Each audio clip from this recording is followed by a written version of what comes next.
reprendre le contrôle de ta vie, même avec un cœur abattu?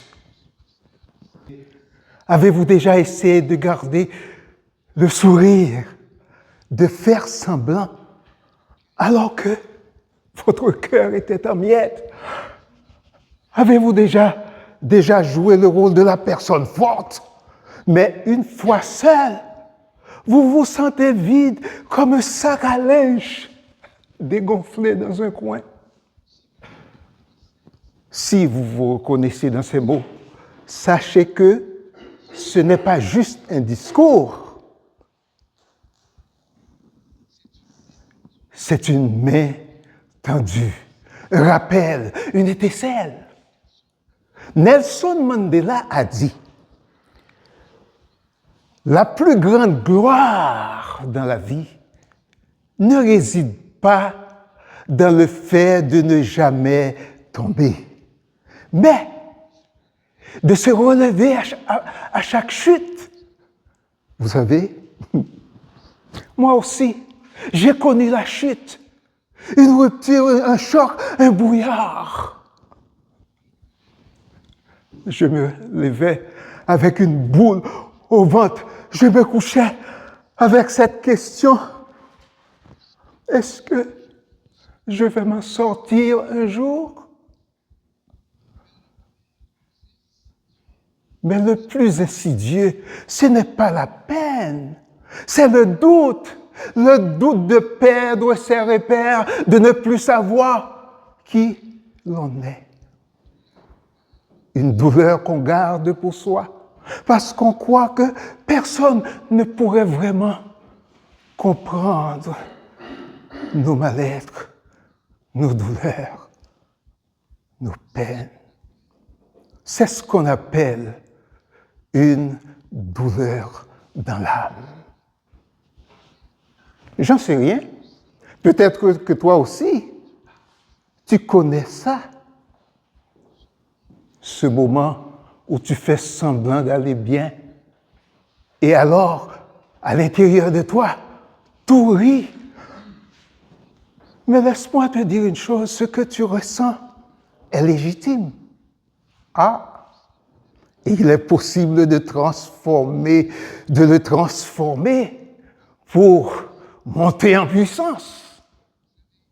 Vous savez, dans ma quête personnelle, et à travers ceux et celles que j'ai accompagnés, j'ai compris qu'il existe 3 étapes pour reprendre le contrôle de notre vie. 1.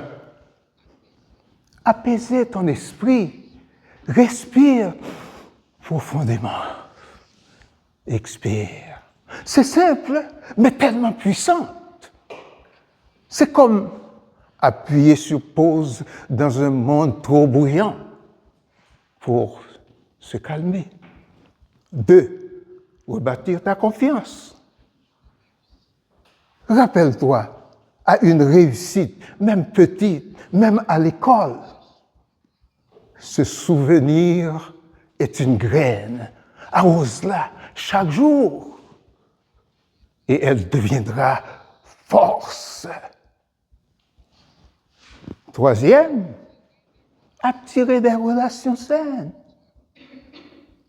Quand tu apprends à t'aimer, à te valoriser, te respecter, tu n'as plus besoin de courir après l'amitié ou l'amour. Tu deviens un aimant à authenticité. Et tu sais quoi?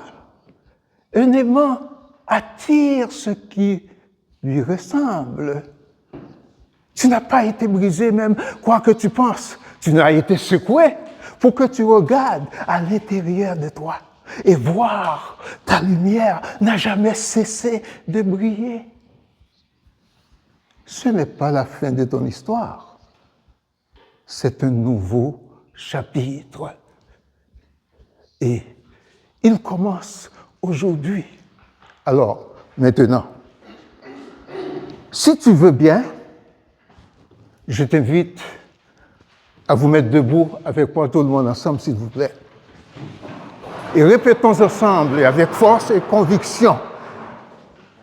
Je choisis de reprendre le contrôle de ma vie.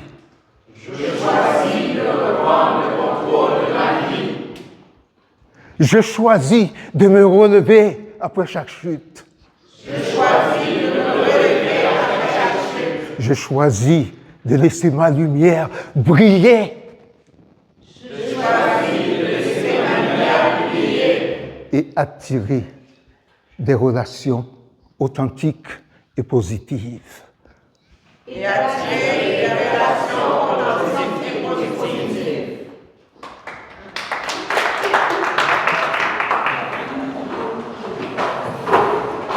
Vous n'êtes pas la douleur.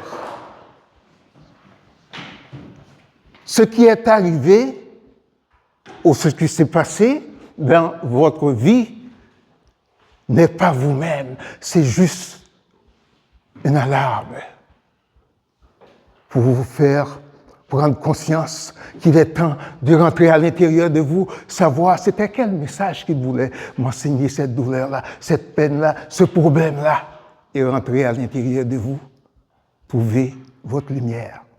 Mes chers amis, êtes-vous prêts de briller?